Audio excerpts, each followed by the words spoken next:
الحمد لله نحمده ونستعينه ونستغفره ونؤمن به ونتوكل عليه ونعوذ بالله من شرور أنفسنا ومن سيئات أعمالنا من يهده الله فلا مضل له ومن يضلله فلا هادي له ونشهد أن لا إله إلا الله وحده لا شريك له ونشهد أن سيدنا وسندنا وإمامنا وشفيعنا ومولانا محمدا عبده ورسوله. قال الله تبارك وتعالى في القرآن الكريم: أعوذ بالله من الشيطان الرجيم. سورة الأنبياء مكية. بسم الله الرحمن الرحيم. اقترب للناس حسابهم وهم في غفلة معرضون. ما يأتيهم من ذكر من ربهم محدث إلا استمعوه وهم يلعبون. صدق الله العلي العظيم.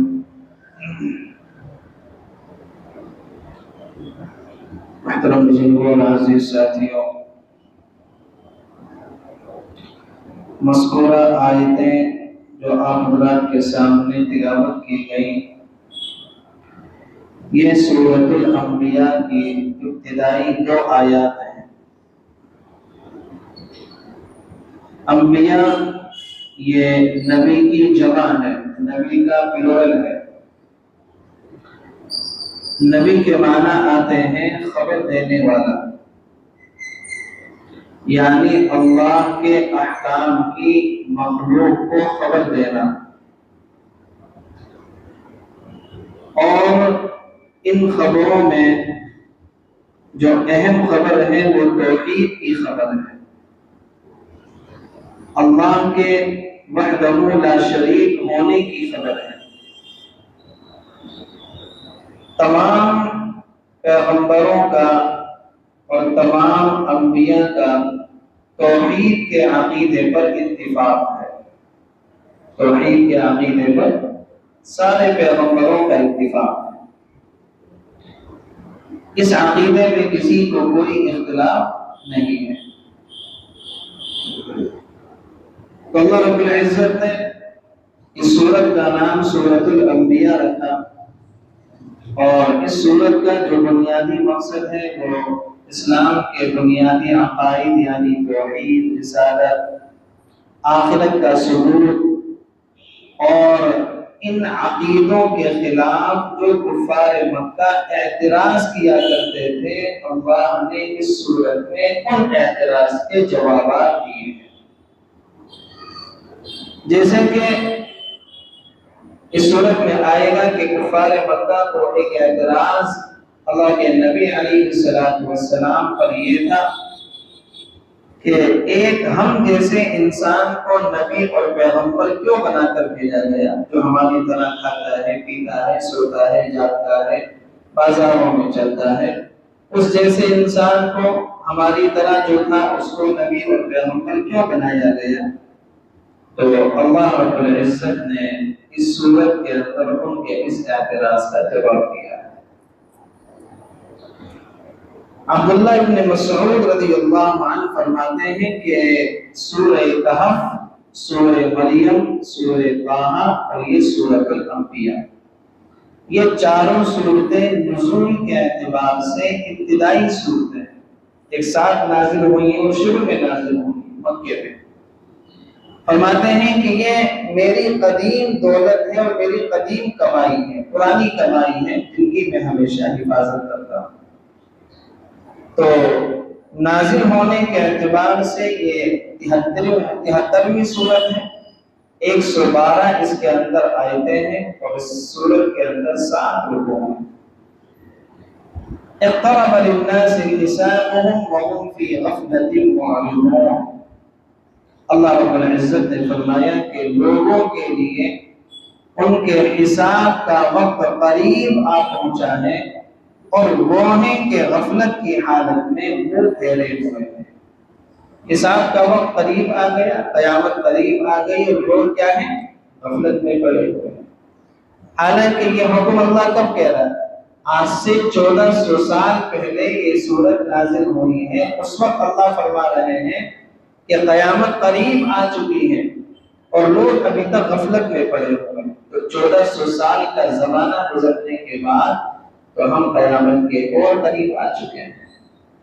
حالانکہ اللہ کے نبی علیہ السلام نے حدیث میں ارشاد فرمایا کہ مجھ میں اور قیامت میں بس اتنا فاصلہ ہے کہ شہادت کی انگلی اور بڑی انگلی میں کتنا فرق ہے؟ یہ تھوڑا سا فرق ہے چھوٹی بڑی ہونے میں۔ آپ نے فرمایا کہ مجھ میں اور قیامت میں بس اتنا فرق ہے جتنا بڑی اور شہادت کی انگلی میں فرق ہے۔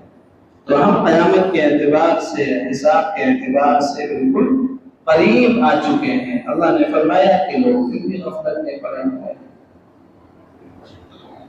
امتحان کا زمانہ جو قریب آتا ہے، جیسے جیسے نزدیک آتا جاتا ہے، تو جو پڑھنے والے طلبہ ہوتے ہیں، اسٹوڈنٹس ہوتے ہیں، ان کو فکر ہوتی ہے، ان کے والدین کو بھی فکر ہوتی ہے، ان کے اساتذہ کو بھی فکر ہوتی ہے، اور ان کے والدین، ان کے اساتذہ بار بار بچوں کو کیا ہے؟ تاکید کرتے ہیں کہ بالکل بھی غافل مت ہونا، راتوں میں بھی جگاتے ہیں، دن میں بھی جگاتے ہیں، کھانے کا بھی خیال رکھتے ہیں، اور بچوں سے اس زمانے میں کام بھی نہیں کرواتے کہ اس کو تیاری کرنی ہے امتحان کی، اس کا امتحان ہائی اسکول کا یا انٹر کا یا بورڈ کا قریب آ چکا ہے۔ تو ماں باپ اور اساتذہ بالکل بھی بچوں کی طرف سے غفلت برداشت نہیں کرتے، ان کو تیاری کی کیا ہے؟ اسی کے اندر لگا دیا کرتے ہیں۔ بچے رات میں بھی جاگ رہے ہیں، دن میں بھی جاگ رہے ہیں، صبح بھی محنت کر رہے ہیں، شام بھی محنت کر رہے ہیں، اور گھر کے اندر جو ہے مہمانوں کا بھی آنا بند کر دیا جاتا ہے کہ بھئی ہمارے بچوں کے امتحانات چل رہے ہیں، اس لیے بھی ہمارے گھر میں مت آنا، بعد میں آنا۔ یہ سب کیوں ہوتا ہے؟ ایک چھوٹے سے امتحان کے اہتمام کی وجہ سے ہوتا ہے کہ اس امتحان کی اہمیت ہمارے دلوں میں ہے کہ بورڈ کا امتحان ہے، ہائی اسکول کا امتحان ہے، اگر یہ سال خراب ہو گیا تو بچے کی بنیاد خراب ہو جائے گی، اس کی فکر، اس کی اہمیت ہمارے دلوں کے اندر ہوتی ہے۔ حالانکہ آخرت کے امتحان کے مقابلے میں دنیا کے امتحان کی کوئی اہمیت نہیں ہے۔ آخرت کے امتحان کے مقابلے میں دنیا کے امتحان کی کوئی اہمیت نہیں ہے، اس کا کوئی اس سے مقابلہ نہیں ہے، اور اس کے باوجود بھی یہ حالت ہے کہ ہم اپنے لیے، اپنے بچوں کے لیے دنیا کے امتحانات کی تو فکر کرتے ہیں، آخرت کے امتحان کی فکر نہیں کرتے۔ اللہ کے نبی علیہ السلام نے ارشاد فرمایا، حاسبوا قبل ان تحاسبوا، اس سے پہلے کہ تمہارا حساب لیا جائے تم خود اپنا حساب لے لو کہ تم کس جگہ پر کھڑے ہوئے۔ وزنوا انفسکم قبل ان توزنوا، اس سے پہلے کہ تمہارے نامہ اعمال ترازو کے اندر رکھے جائیں تم خود اپنے نامہ اعمال کو چیک کر لو کہ ہمارے اعمال نامے کی کوالٹی کیا ہے، ہمارے اعمال نامہ کس کنڈیشن میں ہے کہ پلڑا جھکے گا یا پلڑا اٹھے گا۔ آدمی خود اس بات کی کیا ہے؟ تیاری کر لے۔ اور دنیا کا جو امتحان ہوتا ہے اس میں بچے تیاری کرتے ہیں، کتاب کو شروع سے بھی دیکھتے ہیں، آخر سے بھی دیکھتے ہیں، بیچ سے بھی دیکھتے ہیں، شروع سے لے کر آخر تک پوری کتاب پڑھ لیتے ہیں کہ پتہ نہیں کہاں سے سوال آ جائے، کون سا سوال آ جائے، کون سا سوال معلم پرچے کے اندر لے لے، کچھ نہیں پتا۔ نوٹس ہوتے ہیں، نوٹس کو حل کرتے ہیں تاکہ جو ہے جو سوالات پہلے آ چکے ہیں، پہلے سالوں میں آ چکے ہیں، ان کو حل کرتے ہیں، کہیں ایسا نہ ہو کہ وہی سوال دوبارہ ٹکرا جائے۔ یہ ساری تیاریاں ہوتی نہیں ہوتی۔ لیکن جو امتحان سب سے بڑا ہے اور جس امتحان کی سب سے زیادہ اہمیت ہے، اللہ رب العزت کی شان دیکھیں کہ اللہ نے اس امتحان کا پرچہ آؤٹ کر دیا۔ اللہ نے اس امتحان کا پرچہ آؤٹ کر دیا، کچھ نہیں چھپایا اللہ نے۔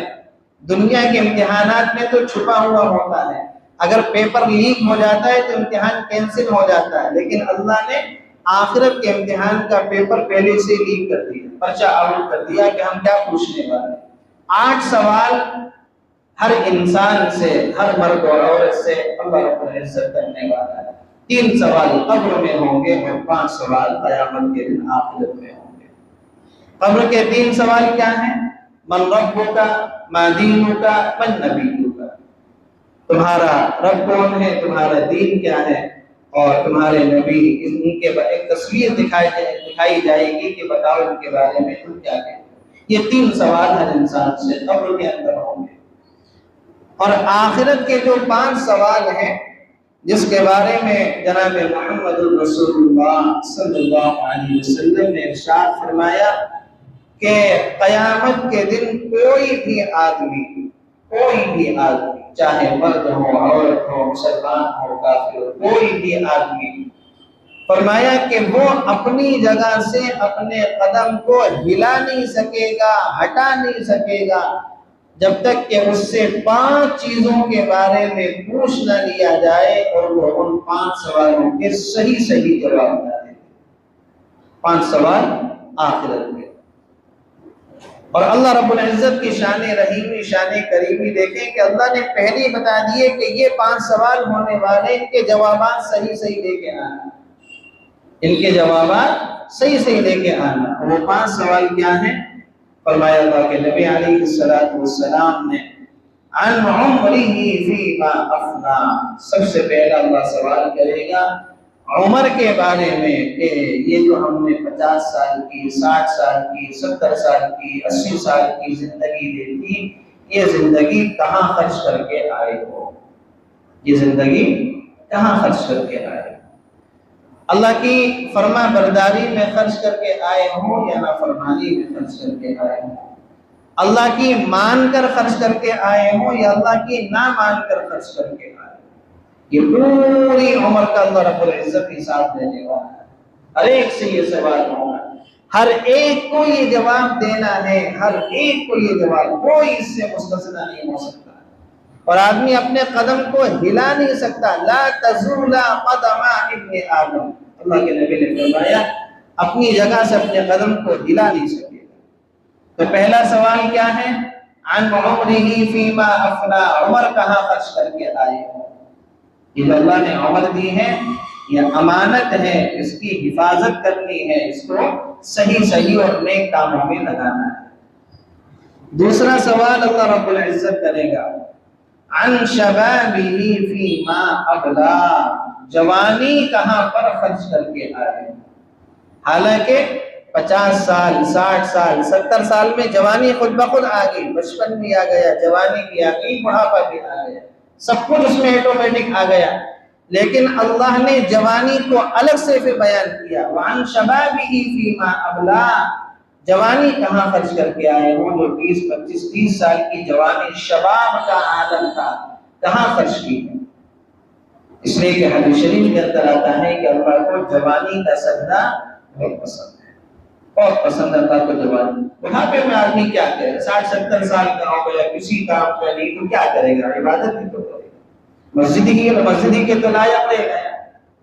لیکن جوانی میں آدمی کے ارمان بھی جوان ہوتے ہیں، خواہشات ہوتی ہیں، ساری چیزیں اس کے ساتھ جڑی ہوئی ہوتی ہیں، ان تمام چیزوں کو پسے پشت ڈال کر جب آدمی سجدے کے لیے مسجد میں آتا ہے تو اس کا سجدہ اللہ کو بہت پسند آتا ہے، اس کا سجدہ بہت پسند ہے اللہ۔ بڑھاپے میں تو آدمی کسی کام کا نہیں رہتا، بڑھاپے میں عبادت کی تو کیا کی، وہ مثال مشہور ہے کہ بڑھاپے میں تو گیدڑ بھی جو ہے وہ صحیح راستے پر آ جاتا ہے، اس لیے کہ وہ شکار کے قابل نہیں رہتا، لیکن اصل معاملہ جوانی کا ہے، اصل معاملہ جوانی کا۔ وعن شبابہ فیما ابلا، جوانی کہاں پر خرچ کر کے آئے۔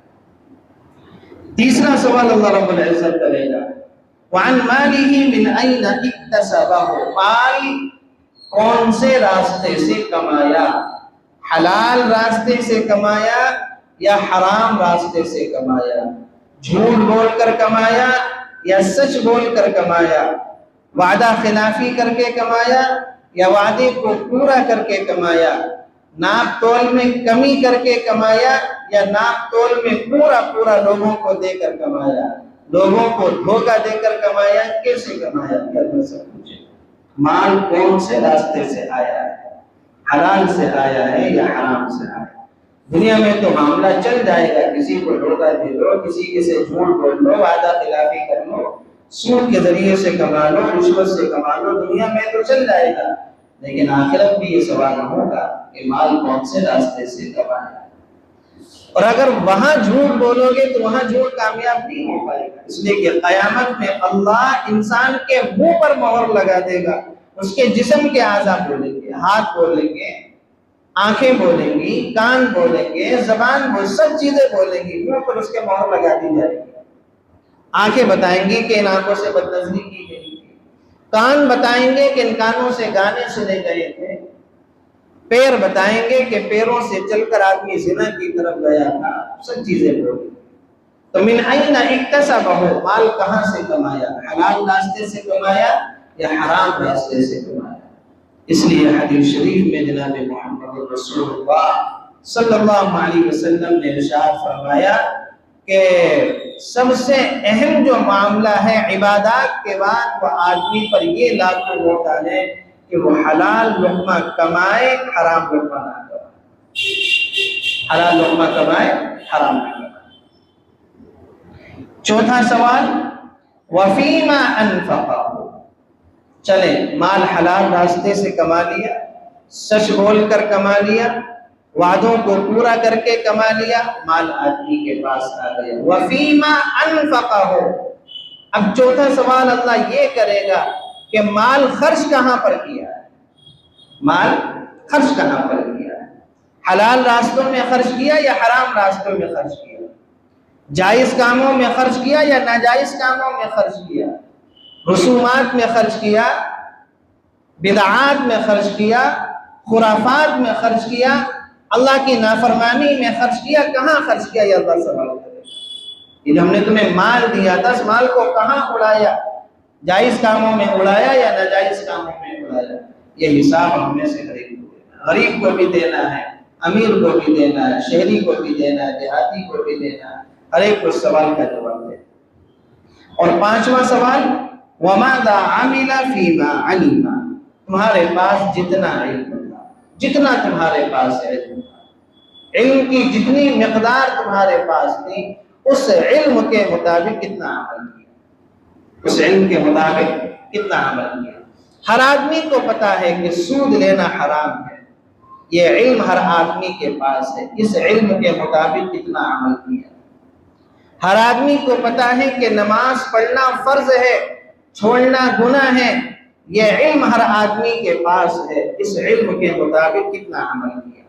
ہر آدمی کو پتا ہے کہ ماں باپ کی خدمت کرنی چاہیے، یہ علم ہر ایک کے پاس ہے، اس علم کے مطابق کتنا عمل کیا۔ یہ سوال صرف علماء سے نہیں ہوگا، جس آدمی کے پاس علم کی جتنی مقدار ہے، اس علم کے مطابق تم نے کتنا عمل کیا۔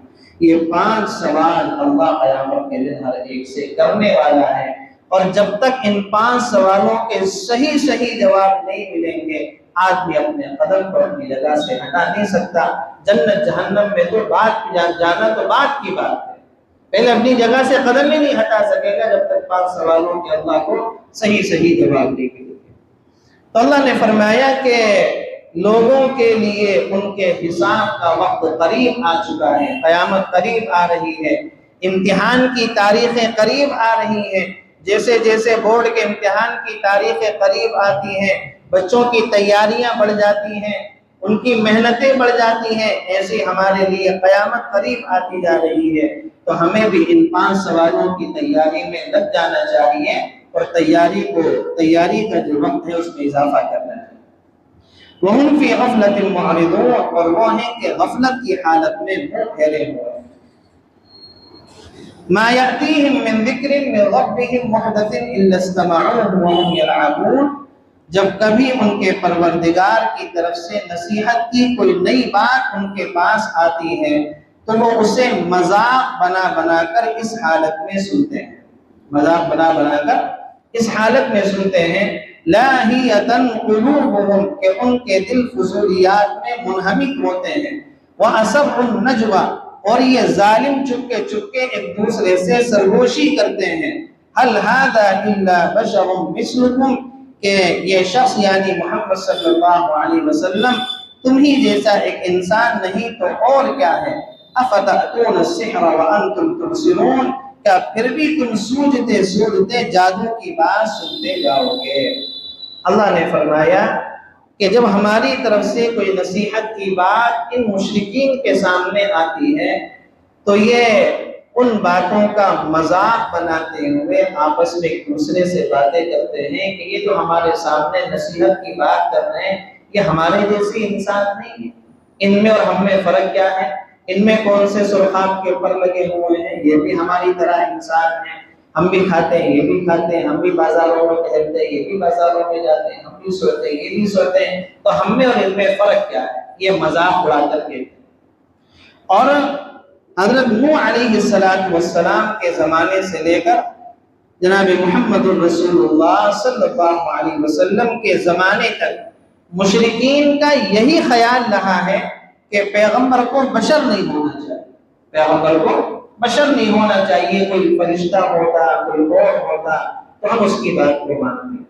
حالانکہ اگر انسانوں کے درمیان میں فرشتہ نبی بنا کر بھیجا جاتا تو انسانوں کے لیے ان سے فائدہ حاصل کرنا بڑا مشکل ہوتا، کوئی جنات نبی بنا کر بھیجا جاتا تو فائدہ کیسے حاصل ہوتا، اس لیے کہ دونوں کے جنس الگ الگ ہے، دونوں کے معاملات الگ الگ ہیں، انسان کو مٹی سے بنایا، جنات کو آگ سے بنایا، فرشتوں کو نور سے بنایا، تو فائدہ حاصل کرنا بڑا مشکل ہوتا۔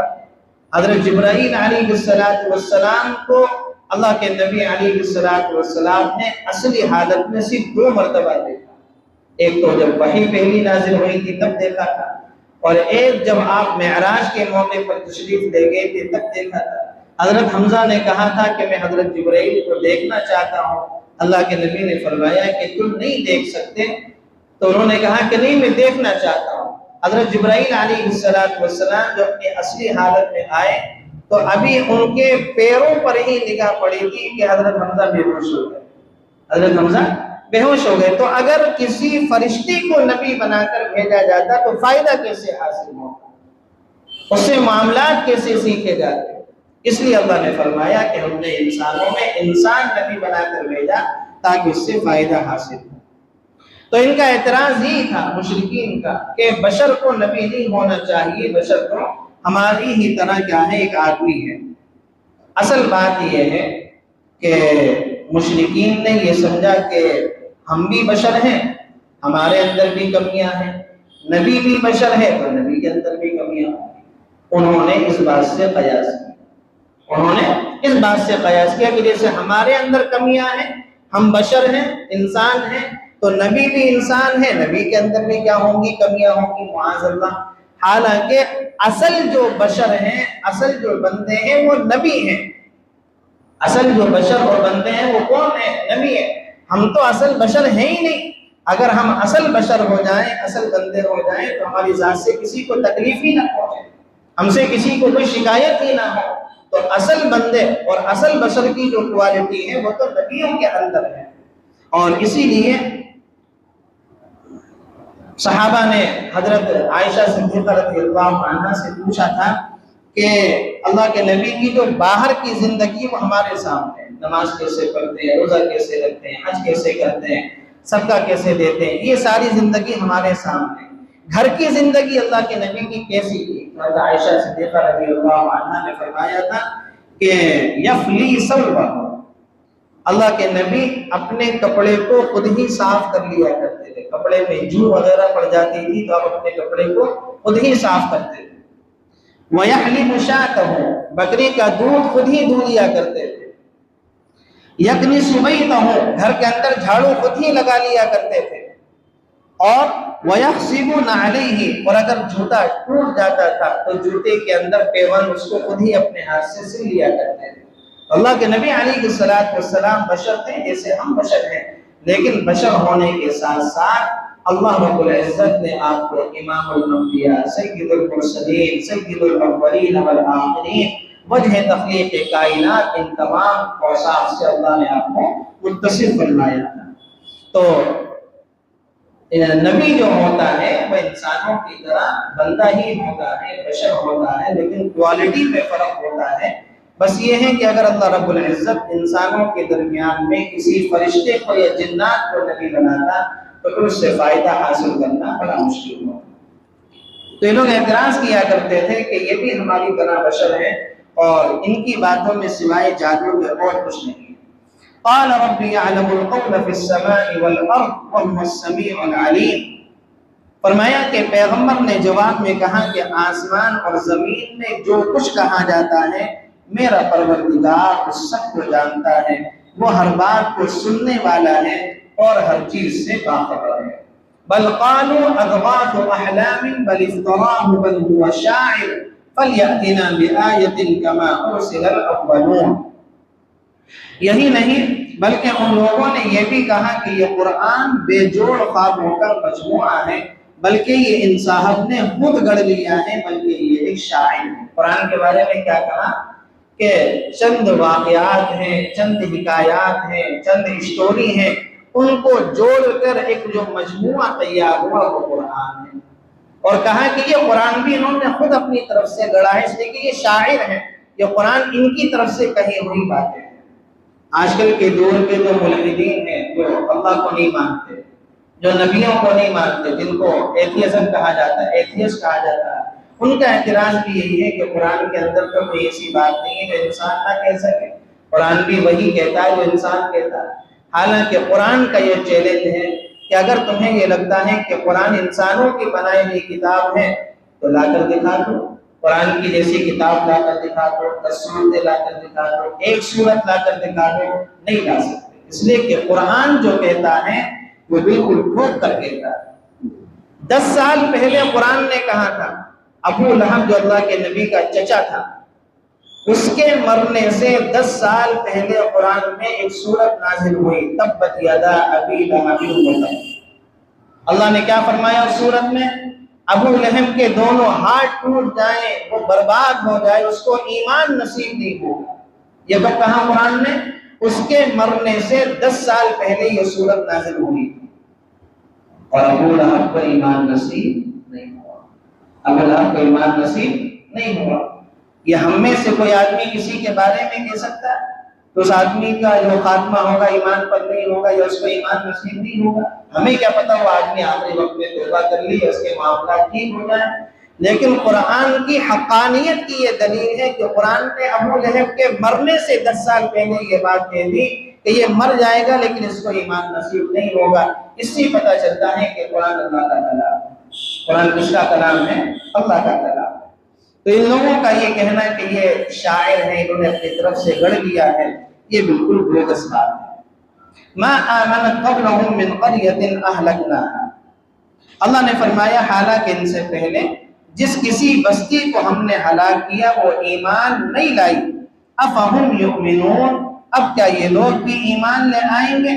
وما ارسلنا قبلك الا رجالا نوحي اليهم فاسألوا اهل الذكر ان كنتم لا تعلمون، اور اے پیغمبر ہم نے تم سے پہلے کسی اور کو نہیں، آدمیوں کو ہی رسول بنا کر بھیجا تھا جن پر ہم وحی نازل کیا کرتے تھے۔ فاسألوا اہل الذکر ان کنتم لا تعلمون، لہذا کافروں سے کہو کہ اگر تمہیں خود علم نہیں ہے تو نصیحت کا علم رکھنے والوں سے پوچھ لو۔ اب بات سنیں، فاسألوا اہل الذکر ان کنتم لا تعلمون، اگر تمہیں کوئی بات نہیں پتا، جن کو معلوم ہے ان سے پوچھ لو۔ اس آیت کے اندر دو باتیں، ایک بات تو یہ ہے کہ اگر اللہ کے نبی کے بارے میں تمہیں نہیں پتا تو تورات کے اندر آپ کی نشانیاں موجود ہیں، انجیل میں آپ کی نشانیاں موجود ہیں، تو تورات کے عالموں سے جا کر پوچھ لو، انجیل کے راہبوں سے جا کر پوچھ لو، وہ تمہیں صحیح صحیح بات بتا دیں گے۔ ایک مطلب تو اس کا ہے۔ دوسرا مطلب اس کا یہ ہے کہ اگر تمہیں کوئی بات نہیں پتا تو علم والوں سے جا کر پوچھ لو۔ اس سے تقلید کا مسئلہ واضح ہوتا ہے۔ اس کا مسئلہ تقلید کا مسئلہ کہ اگر آپ کو کوئی بات نہیں پتا آپ کسی عالم سے جا کر پوچھیں، اس کی بات کو مانیں، اس کی بات پر عمل کریں، اسی کو تقلید کہا جاتا ہے۔ اب ہمارے زمانے میں بہت سارے لوگ ایسے ہیں جو یہ کہتے ہیں کہ کسی امام کی کوئی بات نہیں مانی جائے گی، بات اللہ کے رسول کی مانی جائے گی۔ نہ امام ابو حنیفہ کی بات مانی جائے گی، نہ امام شافعی کی، نہ امام مالک کی، نہ امام احمد ابن حنبل کی بات کس کی مانی جائے گی؟ اللہ اور اس کے رسول کی بات مانی جائے گی۔ اس لیے وہ تقلید کو کیا کہتے ہیں؟ حرام کہتے ہیں۔ جیسے ہم امام ابو حنیفہ کی تقلید کرتے ہیں، اس تقلید کو کیا کہتے ہیں؟ حرام کہتے ہیں۔ تو بات تو بالکل صحیح ہے، بات تو اللہ اور اس کے رسول کی مانی جائے گی۔ شریعت کے 80% مسائل ایسے ہیں جس میں کسی امام کی کوئی تقلید نہیں ہے، بالکل مسئلے بالکل واضح ہیں۔ نماز 5 وقت کی پڑھی جائے گی، روزے رمضان کے 30 رکھے جائیں گے، حج ایسے کیا جائے گا، زکوٰۃ ایسے دی جائے گی۔ یہ سارے وہ مسائل ہیں جس میں کسی کا کوئی اختلاف نہیں ہے، 2 اور 2 4 کی طرح بالکل واضح ہیں، کسی امام کی کوئی تقلید نہیں ہے۔ تقلید کی جاتی ہے 10 سے 20% مسائل میں، اور اس میں تقلید کے علاوہ کوئی چارہ نہیں ہے۔ اللہ کے نبی علیہ السلام کی زندگی 2 طرح کی ہے، ایک آپ کی شروع کی زندگی، ایک آپ کی آخر کی زندگی۔ باتیں دونوں طرح کی ملتی ہیں، حدیثیں دونوں طرح کی ملتی ہیں۔ کون سی بات پر عمل کیا جائے گا، کون سی آپ کی بات دی جائے گی؟ ایک امام اس میں یہ کہتے ہیں، ان کے پاس بھی دلیل ہے، دوسرے امام اس میں دوسری بات کہتے ہیں، ان کے پاس دوسری دلیل ہے، ان کے پاس بھی حدیث ہے۔ اس میں کسی ایک امام کی بات کو لے لینا، اس کو تقلید کہا جاتا ہے، اور اس میں کسی ایک امام کو بات کو مانے بغیر چارہ ہی نہیں ہے، آپ اس سے وہ کام کر ہی نہیں سکتے۔ مثال کے طور پہ رفع یدین کا معاملہ ہے کہ بہت سارے لوگ ایسے ہیں کہ جب وہ رکوع میں جاتے ہیں، رکوع سے اٹھتے ہیں، دوسری رکعت میں اٹھتے ہیں، تیسری رکعت کے لیے، چوتھی رکعت کے لیے تو اپنے ہاتھوں کو اس طرح سے اٹھاتے ہیں، اس کو کیا بولتے ہیں؟ رفع یدین بولتے ہیں۔ اللہ کے نبی علیہ السلام سے دونوں طرح کی باتیں ساری ہیں۔ آپ کی شروع کی زندگی کا عمل کیا تھا؟ آپ رفع یدین کرتے تھے۔ آپ کے آخری زندگی کا عمل کیا تھا؟ آپ رفع یدین نہیں کرتے تھے، آپ نے رفع یدین کرنا چھوڑ دیا تھا۔ حدیثیں دونوں طرح کی ملتی ہیں، ایک امام نے شروع کی زندگی کی بات لے لی، ایک امام نے آخر کی زندگی کی بات لے لی، دلیلیں دونوں کے پاس ہیں، حدیثیں دونوں کے پاس ہیں، تو اس میں کیا بدل ہے؟ تقلید تو اللہ کے نبی کی ہو رہی ہے، کسی امام کی بات لی جا رہی ہے، اور حدیثیں اور دلیل دونوں کے پاس ہیں۔ اسی طریقے سے بہت سارے شریعت کے مسائل ایسے ہیں کہ اس میں ہم امام ابو حنیفہ کی تقلید کرتے ہیں، بعض لوگ اور ہیں جو امام شافعی کی تقلید کرتے ہیں۔ جیسے رفع یدین کا معاملہ ہے، امام ابو حنیفہ رحمۃ اللہ علیہ یہ کہتے ہیں کہ اللہ کے نبی نے آخری زمانے میں رفع یدین کرنا چھوڑ دیا تھا۔ امام ابو حنیفہ کوفہ کے رہنے والے، کہاں کے؟ کوفہ کے رہنے والے۔ حضرت علی رضی اللہ عنہ نے جو اپنی خلافت کی ہے، اپنی حکومت چلائی ہے، وہ کوفہ سے چلائی۔ کہاں سے چلائی؟ کوفہ سے چلائی۔ حضرت علی رضی اللہ عنہ سارے صحابہ کو کوفہ لے کر آ گئے۔ امام ابو حنیفہ کوفہ کے رہنے والے، امام ابو حنیفہ نے کئی صحابہ سے ملاقات کی ہے، تو امام ابو حنیفہ رحمۃ اللہ علیہ فرماتے ہیں کہ ہم نے کوفہ میں صحابہ کو رفع یدین کرتے ہوئے نہیں دیکھا۔ کیوں؟ اس لیے کہ اللہ کے نبی نے آخری عمر میں رفع یدین کرنا چھوڑ دیا تھا۔ امام مالک رحمۃ اللہ علیہ مدینہ میں رہے ہیں، مدینہ میں وفات ہوئی ہے، صحابہ تھے کوفہ میں، صحابہ کی اولادیں تھی مدینہ میں۔ امام مالک رحمۃ اللہ علیہ کا بھی یہی کہنا ہے کہ ہم نے مدینے والوں کو رفع یدین کرتے ہوئے نہیں دیکھا۔ تو دلیل امام ابو حنیفہ کا معاملہ بھی کہتے ہیں کہ ہم نے صحابہ کو رفع یدین کرتے ہوئے نہیں دیکھا، اور امام مالک کی بھی بات کہ ہم نے صحابہ کی اولادوں کو رفع یدین کرتے ہوئے نہیں دیکھا۔ باقی بات ہے امام شافعی کی، امام احمد ابن حنبل کی، وہ رفع یدین کے قائل ہیں، وہ اللہ کے نبی کی شروع کی زندگی لے لیتے ہیں، اس لیے کہ حدیث اس کے بارے میں بھی موجود ہے۔ تو فَاسْأَلُوا أَهْلَ الذِّكْرِ إِن كُنتُمْ لَا تَعْلَمُونَ، اگر تمہیں کوئی بات نہیں پتا تو کسی علم والے سے پوچھ لو، اس کی بات کو مان لو، اس کے مسئلے پر عمل کر لو، اس کے فتوے پر عمل کر لو۔ اگر تمہیں نہیں پتا، صحابہ کے دور میں بھی بعض صحابہ وہ تھے جو عبداللہ بن عمر کے فتوے پر عمل کرتے تھے، اور بعض صحابہ وہ تھے جو عبداللہ بن عباس کے فتوے پر عمل کرتے تھے۔ کسی کو کوئی اعتراض نہیں تھا، کسی کو کوئی اعتراض نہیں تھا۔ کوئی صحابی نے یہ فتوے پر عمل کر لیا، کسی صحابی نے اس فتوے پر عمل کر لیا، تو اس میں کوئی ممانعت نہیں ہے۔ تو تقلید آدمی کر سکتا ہے۔ شریعت کے 80% مسائل میں تقلید نہیں ہے، 20% مسائل ایسے ہیں جس میں تقلید کے بغیر کوئی چارہ کار نہیں ہے۔ اور اگر آدمی کو کوئی بات نہیں پتا تو پوچھ لینے میں حرج کیا ہے؟ کسی امام کی بات کو مان لینے میں، کسی عالم کی بات پر عمل کر لینے میں حرج کیا ہے؟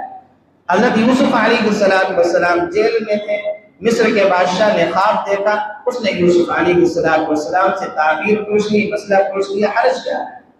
حرج کیا ہے؟ شیخ الہند رحمۃ اللہ علیہ اتنے بڑے عالم تھے، ان کو ایک مسئلہ نہیں پتا۔ مسئلہ کیا تھا؟ ان کو نہیں پتا تھا کہ کتا جو ہوتا ہے بالغ کب ہوتا ہے۔ تو ایک جو سڑکوں پر جھاڑو لگاتے ہیں، اس برادری کے ایک آدمی سے شیخ الہند رحمۃ اللہ علیہ نے پوچھا کہ بتاؤ کتا بالغ کب ہوتا ہے؟ تو اس نے بتایا کہ جب کتا ٹانگ اٹھا کر پیشاب کرنے لگتا ہے تو کتا کیا ہے؟ بالغ ہو جاتا ہے۔ تو اس نے پوچھنے میں حرج کیا۔ اب آدمی یہ سوچے کہ میں تو اتنا بڑا عالم ہوں، میں کسی آدمی سے کیوں پوچھوں؟ دارالعلوم دیوبند کے استاد تھے، بہت بڑے استاد، طلبہ کو پڑھا رہے ہیں، طلبہ سامنے بیٹھے ہوئے درس دے رہے ہیں، کوئی ایک آیت ایسی آ گئی کہ ان کو اس کے بارے میں پتہ نہیں تھا کہ اس کا مسئلہ کیا ہے۔ کتاب کو اٹھا کر لے کر گئے، ان کے ایک شاگرد دارالعلوم دیوبند کے اندر پڑھا رہے تھے، ان کی درسگاہ کے اندر داخل ہو گئے کہ ذرا اس عبارت کا مسئلہ بتاؤ، اس کا کیا مسئلہ ہے؟ اور استاد اپنے شاگرد سے پوچھ رہا، یہ عبارت میری سمجھ میں نہیں آ رہی، اس کے بارے میں بتاؤ کیا ہے۔ اب شاگرد بھی دیکھیں کتنا آتا ہے، شاگرد اگر وہ بات بتاتا تو استاد کی بے عزتی ہوتی۔ شاگرد نے کہا کہ جب ہم آپ سے پڑھا کرتے تھے تو آپ نے اس آیت کے بارے میں ہمیں یہ بتایا تھا، اس آیت کے بارے میں ہمیں یہ بتایا تھا۔ یہ استاد کا ادب ہے۔ تو استاد کو کوئی برا بھی نہ لگے اور بات بھی ساری سامنے بتا دی، مسئلہ کہ پورا کیا ہو گیا؟ واضح ہو گیا۔ اگر آدمی کو کوئی بات پتہ نہ ہو تو کسی سے پوچھ لینے میں کوئی حرج نہیں۔ وَمَا جَعَلْنَاهُمْ جَسَدًا لَا يَأْكُلُونَ الطَّعَامَ وَمَا كَانُوا خَالِدِينَ، اور ہم نے ان رسولوں کو ایسے جسم بنا کر پیدا نہیں کر دیا تھا کہ وہ کھانا نہ کھاتے ہوں، اور نہ وہ ایسے تھے کہ ہمیشہ زندہ رہیں۔ ان رسولوں کے جو جسم تھے وہ ایسے تھے کہ کھانا بھی کھاتے تھے، اور رسولوں کے جو جسم تھے وہ ایسے تھے کہ وہ اللہ سے ملاقات کرنے بھی چلے جاتے تھے، دنیا سے پردہ فرما لیا کرتے تھے۔ ثم صدقناهم الوعد فانجيناهم ومن نشاء واهلكنا المسرفين، پھر ہم نے ان سے جو وعدہ کیا تھا اسے سچا کر دکھایا کہ ان کو بھی بچا لیا، اور ان کے علاوہ جن کو ہم نے چاہا ان کو بھی، اور جو لوگ حد سے گزر چکے تھے انہیں ہلاک کر دیا۔ لقد انزلنا الیکم کتابا فیہ ذکرکم، اب ہم نے تمہارے پاس ایک ایسی کتاب اتاری ہے جس میں تمہارے لیے نصیحت ہے۔ افلا تعقلون، کیا پھر بھی تم نہیں سمجھتے؟ کیا پھر بھی تم نہیں سمجھتے؟ اس رکوع کے اندر اللہ رب العزت نے اسی چیز کو بیان فرمایا کہ قیامت قریب آ چکی ہے، حساب کا جو وقت ہے وہ بالکل نزدیک ہے، اور لوگ ابھی تک غفلت میں پڑے ہوئے ہیں۔ لوگوں کو چاہیے کہ وہ آخرت کی کیا کریں؟ تیاری کریں، اور آخرت کے جو 5 سوال ہیں ان 5 سوالوں کی کیا کریں؟ تیاری کریں۔ اللہ تعالیٰ سے دعا ہے کہ سننے سے زیادہ عمل کرنے کی توفیق نصیب فرمائے، اور آخرت کے 5 سوالوں کے اللہ تعالیٰ ہم سب کو صحیح طریقے سے تیاری کرنے کی توفیق عطا فرمائے۔ وآخر دعوانا الحمدللہ رب العالمین۔